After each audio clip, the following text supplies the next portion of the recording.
Namaskar. Sutras 3 and 4 have offered us different ways of overcoming dualities, expressed with different metaphors, which serve as a basis for meditation.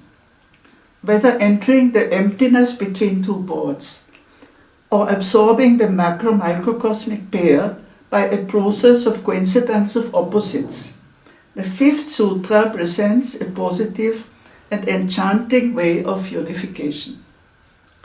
The commentator introduces the sutra by establishing the link.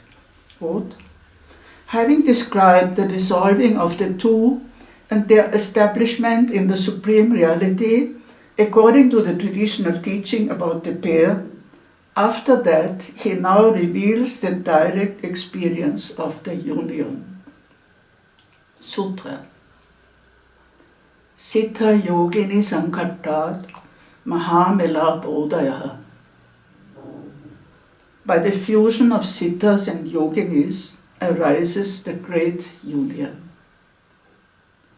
In tune with the powerful opening concept of the first sutra, sahasa or mahasahasa, the great intensity, this sutra finds expression in two equally powerful words, sankhata and melapa.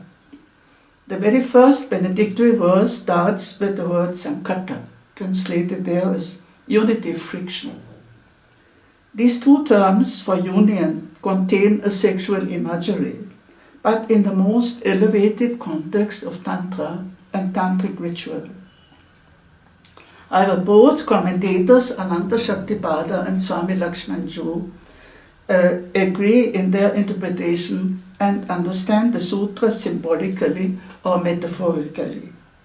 Swamiji includes the interpretation in his translation, quote, by firmly uniting siddhas and yoginis, that is I-ness with thisness and thisness with I-ness, that is aham and idam, the great union arises and extends in the kingdom of Shakti Chakra. Before going into his interpretation, let us consider the commentary of Ananta Shaktipada. Quote, the siddhas and yoginis are the sense objects and the divinized senses. Their union is the coming together or the fusion of the object and subject, meaning their close embrace and mutual interconnectedness.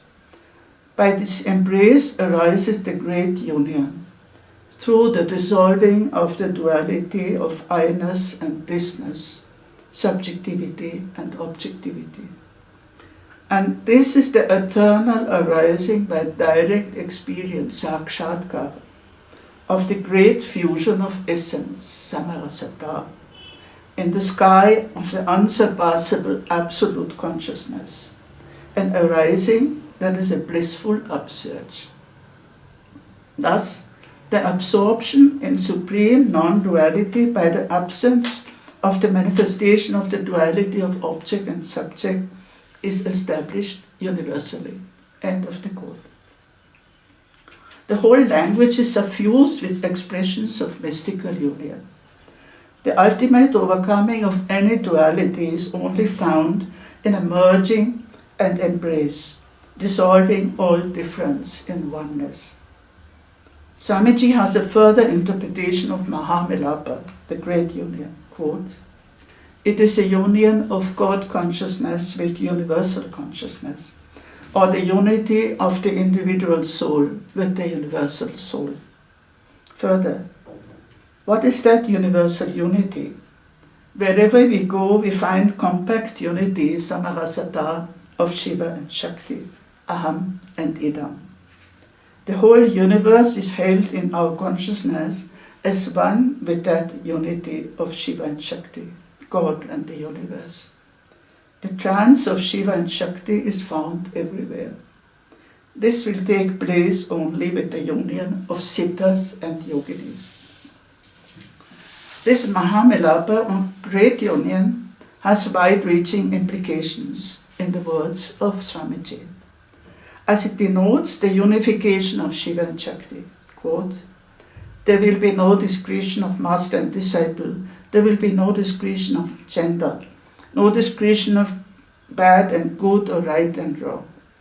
Only the unification of one with another will get rise. This overcoming of the dichotomy of good and evil will be the subject of one of the last sutras, 12, since it is the result of enlightenment. We have already seen that the yoginis have inspired Vatulanatha for composing the sutras.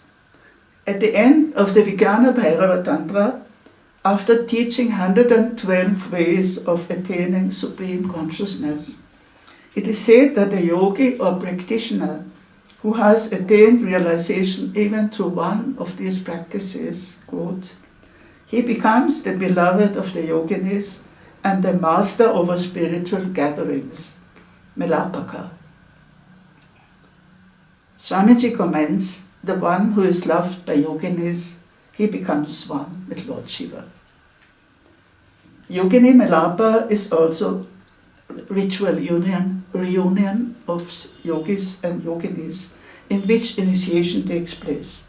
But our sutra, which does not exclude such rituals, is definitely placed at the level of mystical union leading to a universal oneness.